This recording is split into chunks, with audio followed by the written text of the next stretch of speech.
Bâle, le site d'une malédiction.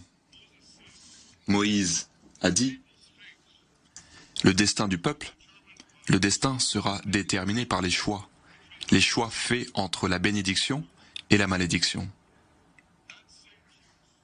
Ce même choix a trouvé son écho au fil des siècles, non pas seulement pour le peuple d'Israël, mais pour l'humanité dans son ensemble. Nous sommes aujourd'hui confrontés à un tel choix. Ce choix va déterminer si nous pouvons jouir de la bénédiction d'une paix historique, d'une prospérité, d'un espoir sans fin, ou si nous serons condamnés à souffrir la malédiction d'une guerre horrible, la guerre du terrorisme et du désespoir. Lorsque je me suis adressé à vous pour la dernière fois il y a 5 ans, j'ai lancé un avertissement quant aux tyrans de Téhéran. Ils n'ont été rien d'autre qu'une malédiction pour leur propre peuple, pour la région, pour le monde entier. Néanmoins, à l'époque, je me suis également exprimé sur une grande bénédiction qui se profilait déjà à l'horizon. Voilà ce que j'ai dit à l'époque, je cite, « La menace de l'Iran a réuni Israël et de nombreux États arabes. Ils sont aujourd'hui plus proches que jamais. C'est une amitié que je n'avais jamais vue de mon vivant. » Et j'ai dit, le jour viendra bientôt où Israël sera en mesure d'élargir la paix au-delà de l'Égypte et de la Jordanie pour faire la paix avec d'autres voisins arabes. Fin de citation. Je me suis entretenu avec de nombreux dirigeants arabes et lors de ces entretiens, j'ai dit que Israël et les États arabes avaient beaucoup d'intérêts en commun. Et j'ai dit que j'étais convaincu que tous ces intérêts communs pouvaient faciliter une paix plus vaste dans la région. Merci.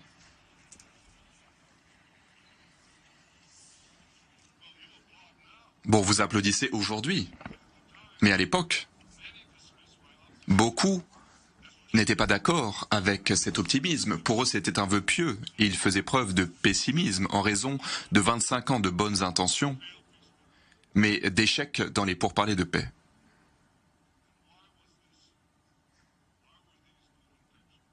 Et pourquoi est-ce que toutes ces intentions aboutissaient toujours à un échec? Eh bien parce que ces intentions étaient fondées sur une idée erronée. L'idée selon laquelle il fallait d'abord parvenir à un accord de paix avec les Palestiniens. Sinon, il ne serait pas possible pour les États arabes de normaliser leurs relations avec Israël. Cela fait longtemps que je tente de faire la paix avec les Palestiniens. Néanmoins, je suis également convaincu que nous ne devons pas donner aux Palestiniens un droit de veto sur les traités de paix avec les autres États arabes.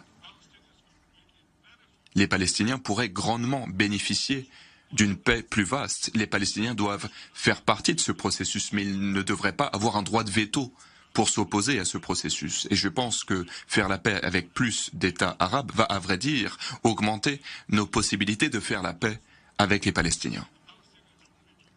Les Palestiniens sont 2% du monde arabe.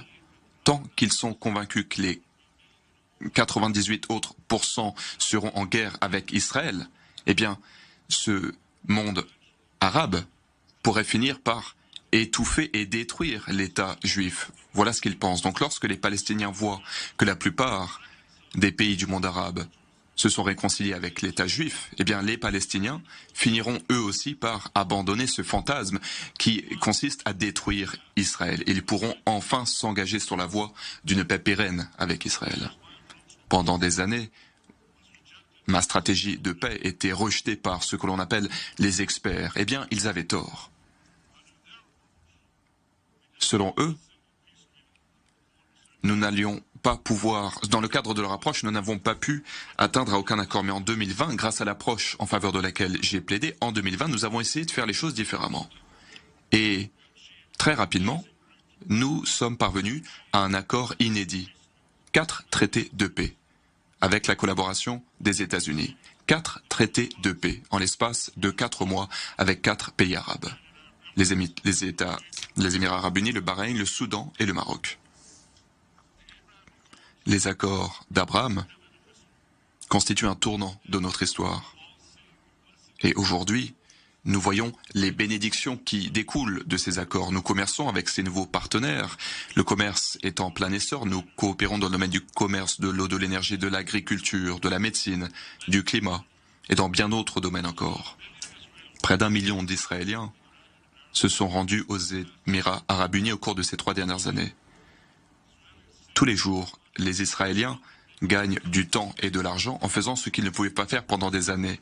Ils peuvent survoler la péninsule arabe pour se rendre en Inde, en Australie. Les accords d'Abraham ont également provoqué un autre changement dramatique. Un formidable changement, à vrai dire. Les Arabes et les plus juifs sont aujourd'hui plus proches. Il y a des mariages juifs à Dubaï et nous avons également coopéré avec l'État de Bahreïn. Il y a beaucoup de touristes qui se rendent dans les musées de Casablanca sur l'histoire juive. Il y a également les programmes scolaires. Désormais, dans les pays arabes tels que les Émirats arabes unis, les élèves apprennent sur la Shoah. Incontestablement, les accords d'Abraham signifie une nouvelle ère, une ère de paix. Et je pense que nous sommes à l'orée d'un nouveau changement, encore plus significatif, une paix historique entre Israël et l'Arabie saoudite. Un tel accord de paix nous permettra de contribuer à la fin du conflit israélo-palestinien. Cela va encourager d'autres États arabes à normaliser leurs relations avec Israël. Cela va rendre la possibilité de la paix avec les Palestiniens plus proche. Cela va également permettre une plus grande réconciliation entre le judaïsme et l'islam, entre Jérusalem et la Mecque, entre les descendants d'Isaac et les descendants d'Ishmaël.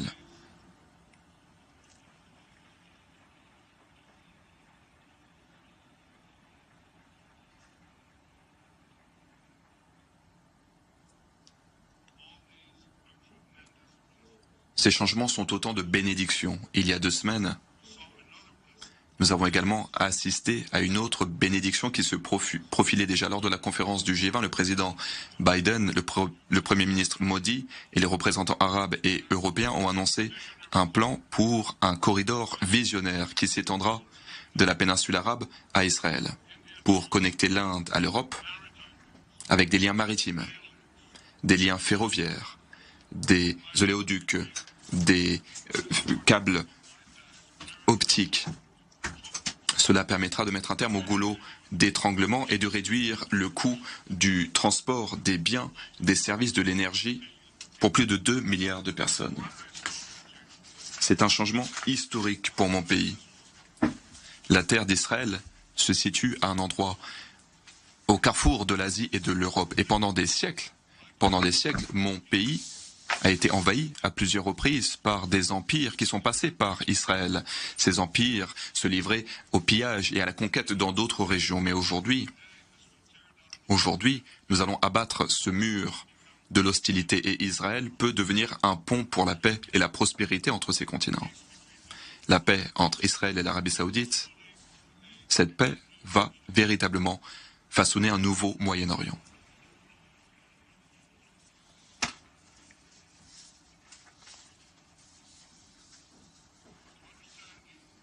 Afin de comprendre l'ampleur, la signification de cette transformation à laquelle nous aspirons, je souhaiterais vous montrer une carte du Moyen-Orient en 1948, année de création d'Israël. Voilà la carte en 1988. En 1948, voilà, Israël, c'est un petit pays isolé, entouré de pays arabes hostiles. Au cours des premières années, nous avons fait la paix avec l'Égypte et la Jordanie. Et ensuite, en 2020, nous avons passé les accords d'Abraham, accords de paix avec 4 autres pays arabes. Et regardez ce qui s'est passé. Lorsque nous avons fait la paix, regardez ce qui va se passer lorsque nous aurons fait la paix avec l'Arabie saoudite. Le monde entier, le Moyen-Orient va changer. Nous allons abattre donc le mur de l'hostilité. Nous allons créer de la prospérité dans cette région entière. Et nous avons fait autre chose. Il y a quelques années, je me suis tenu depuis cette même tribune avec un stabilo rouge pour vous montrer cette grande malédiction.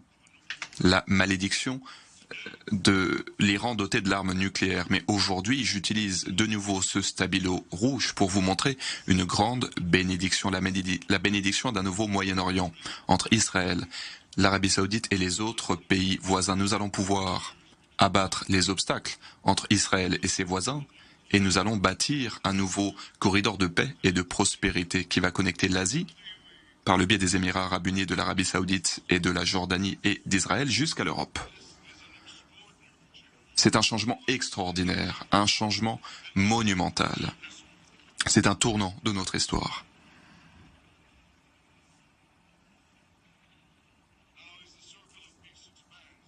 Ce cercle de la paix va s'élargir et je pense que cela va nous permettre de parvenir à une véritable paix avec nos voisins palestiniens. Je pense que c'est enfin possible. Néanmoins, je dois apporter quelques réserves et je me dois de le dire de façon déterminée. La paix ne peut être atteinte que si cette paix repose sur la vérité. La paix ne peut pas reposer sur des mensonges, elle ne peut pas être fondée sur ces mensonges à l'encontre des Israéliens. Le dirigeant palestinien Mahmoud Abbas doit cesser de propager ces théories du complot antisémitique contre le peuple israélien, le peuple juif et l'État israélien. Récemment, il a dit qu'Hitler n'était pas antisémite. Il l'a vraiment dit, je ne l'invente pas. Il l'a dit. Les autorités palestiniennes doivent également cesser de glorifier le terrorisme. Elles doivent cesser leur politique qui consiste à rémunérer les terroristes palestiniens qui tuent des juifs.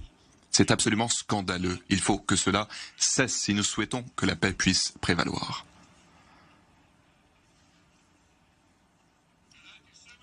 L'antisémitisme doit être condamné, où qu'il survienne, que ce soit à gauche ou à droite, que ce soit dans les amphithéâtres des universités ou dans les salles de conférence de l'ONU.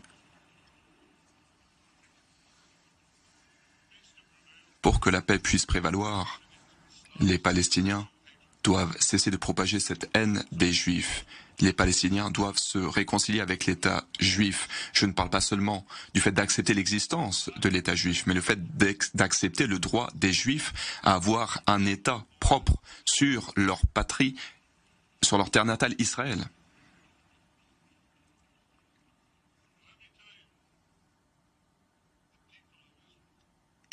Le peuple d'Israël aspire ardemment à une telle paix. J'y aspire également.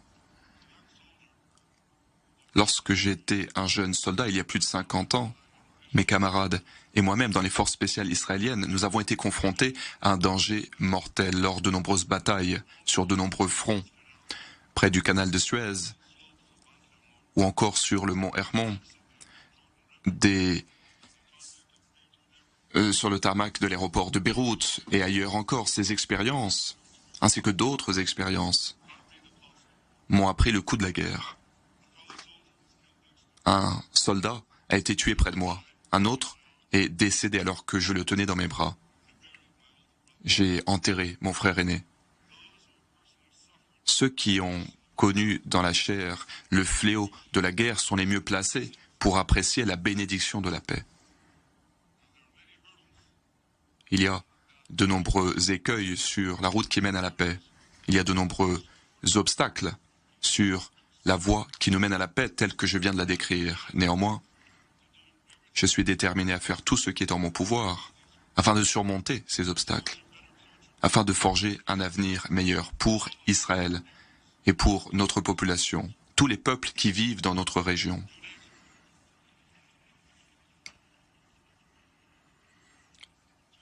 Il y a 2 jours, je me suis entretenu avec le président Biden pour parler de cette vision de la paix. Nous partageons le même optimisme quant à ce que nous pouvons accomplir.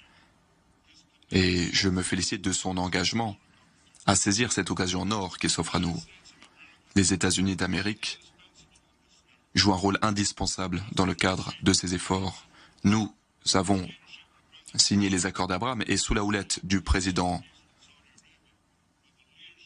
Biden, je suis certain que nous pouvons parvenir à un accord également avec l'Arabie Saoudite.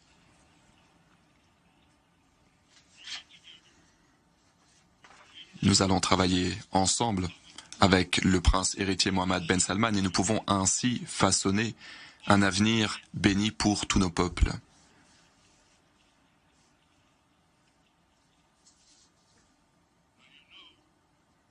Comme vous le savez, mesdames et messieurs, il y a néanmoins une difficulté à laquelle nous sommes confrontés car l'Iran, dirigé par des fanatiques, l'Iran va faire tout ce qui est en son pouvoir pour mettre un terme à cette paix historique. L'Iran n'a de cesse de dépenser des milliards pour armer ses terroristes. Les tentacules de l'Iran se propagent au Moyen-Orient, en Europe, en Amérique du Nord, en Amérique du Sud, en Asie. L'Iran a même essayé d'assassiner le secrétaire d'État des États-Unis d'Amérique.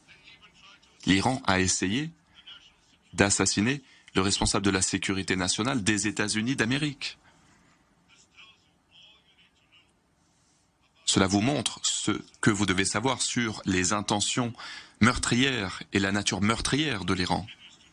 L'Iran continue de menacer les lignes maritimes internationales. Des ressortissants étrangers sont tenus otages et il y a un chantage nucléaire de la part de l'Iran. Au cours de cette dernière année, l'Iran et ses suppôts ont assassiné des centaines de personnes et des milliers de citoyens iraniens courageux ont été arrêtés. Il y a également le programme de missiles et le programme de drones iraniens qui menacent Israël et nos voisins arabes. Et les drones iraniens continuent de propager la mort et la destruction en Ukraine et à la population ukrainienne innocente. Les agressions de ce régime, néanmoins, se traduisent par une indifférence de la part de la communauté internationale. Il y a 8 ans,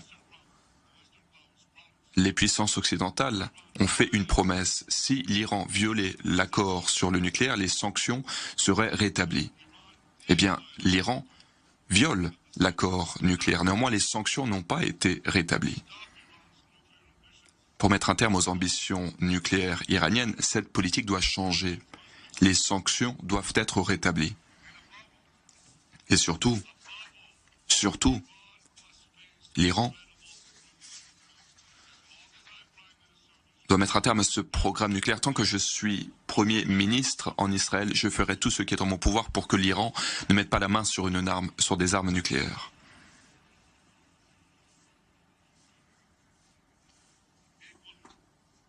De la même façon, nous devrions soutenir les femmes et les hommes courageux en Iran qui, en dépit du régime, aspirent à la liberté. Ces personnes ont eu le courage de descendre dans les rues à Téhéran et dans d'autres villes pour faire face au risque de la mort. C'est la population iranienne et non pas ceux qui les oppressent. Ce sont eux qui sont nos partenaires, la population iranienne, pour façonner un avenir meilleur.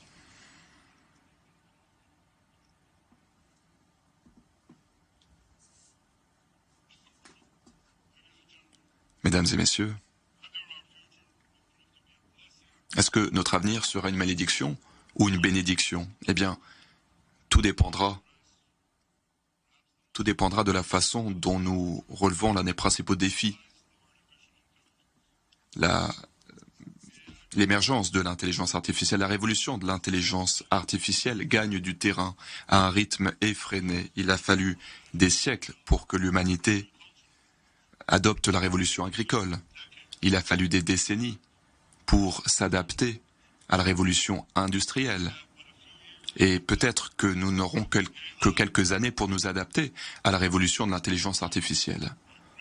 Les dangers sont immenses. Nous y faisons face. Perturbation de la démocratie, manipulation des esprits, destruction d'emplois, prolifération de la criminalité et le piratage de tous les systèmes dont nous avons besoin dans notre vie moderne. Ce qui est encore plus préoccupant, c'est l'émergence potentielle de guerres liées à l'intelligence artificielle. Des guerres qui pourraient atteindre une ampleur sans précédent. Et ce qui profile derrière cette menace, c'est une menace plus grande encore, digne de films de science-fiction, des machines qui pourraient, à terme, contrôler les êtres humains. Au lieu que les êtres humains contrôlent ces machines, les nations qui sont à la pointe, même si elles sont compétitives, ces nations doivent faire face à ces menaces, à ces dangers. Nous devons le faire rapidement et nous devons le faire collectivement. Nous devons veiller à ce que la promesse d'une utopie grâce à l'intelligence artificielle ne se transforme pas en dystopie à cause de l'intelligence artificielle. Les avantages pourraient être nombreux. Imaginez si nous pouvions enfin comprendre le code, le génome. Nous pourrions prolonger de plusieurs décennies la vie humaine. Nous pourrions, de façon significative, réduire les maux liés au vieillage. Nous pourrions améliorer les systèmes de santé pour nous adapter à chaque personne. Nous pourrions également avoir une médecine prévisible pour éviter les maladies avant même qu'elles ne surviennent. Imaginez des robots prenant en charge les personnes âgées. La fin des problèmes de circulation avec des véhicules automatiques sur le terrain, dans des tunnels, dans l'air. Imaginez une éducation personnalisée, une éducation qui permet à chaque personne de s'épanouir pleinement tout au long de sa vie. Imaginez un monde avec une énergie propre, illimitée, des ressources naturelles pour toutes les nations. Imaginez une agriculture de précision, des entreprises, des usines qui produisent de l'alimentation en abondance suffisante pour mettre un terme à la faim. Bon, cela vous fait penser peut-être aux paroles d'une chanson de John Lennon, mais c'est possible. Imaginez un instant que nous soyons en mesure de mettre un terme au problème de la pénurie. Cela fait, depuis le début de notre histoire, nous ne parvenons pas à le faire et pourtant, nous pourrions le faire. Il y a quelque chose d'autre que nous pourrions faire avec l'intelligence artificielle. Nous pourrions explorer l'espace comme jamais auparavant et nous pourrions permettre à l'humanité d'aller au-delà de notre planète bleue. Pour le meilleur ou pour le pire, l'émergence et le développement de l'intelligence artificielle, eh bien, c'est une poignée de nations qui seront à la pointe et mon pays, Israël, en fait déjà partie. La révolution technologique israélienne a permis au monde d'avoir accès à des innovations de dernier cri.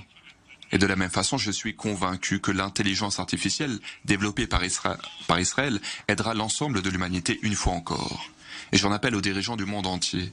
Il faut que nous nous réunissions pour façonner les grands changements qui se présentent devant nous. Nous devons le faire de façon responsable et éthique. Notre objectif doit être de veiller à ce que l'intelligence artificielle mène à plus de liberté, non pas l'inverse. Moins de guerre et non pas l'inverse. Il faut veiller à ce que les populations puissent vivre plus longtemps, en bonne santé, des vies plus productives, des vies plus saines. Nous sommes en mesure de le faire.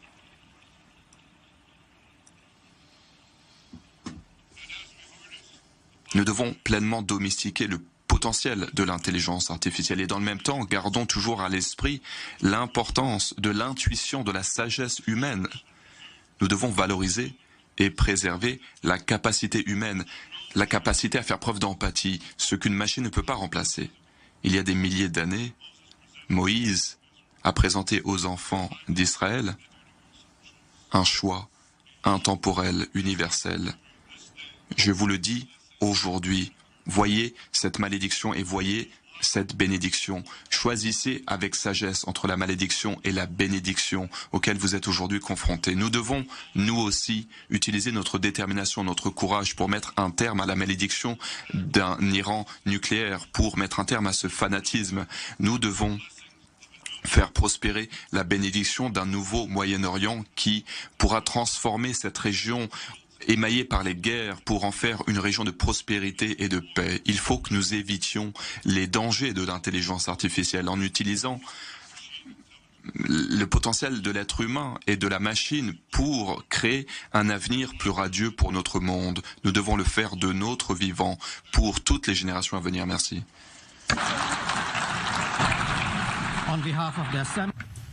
Général, je souhaiterais remercier le Premier ministre de l'État d'Israël de son intervention et je prie le protocole de... Voilà, c'était donc l'intervention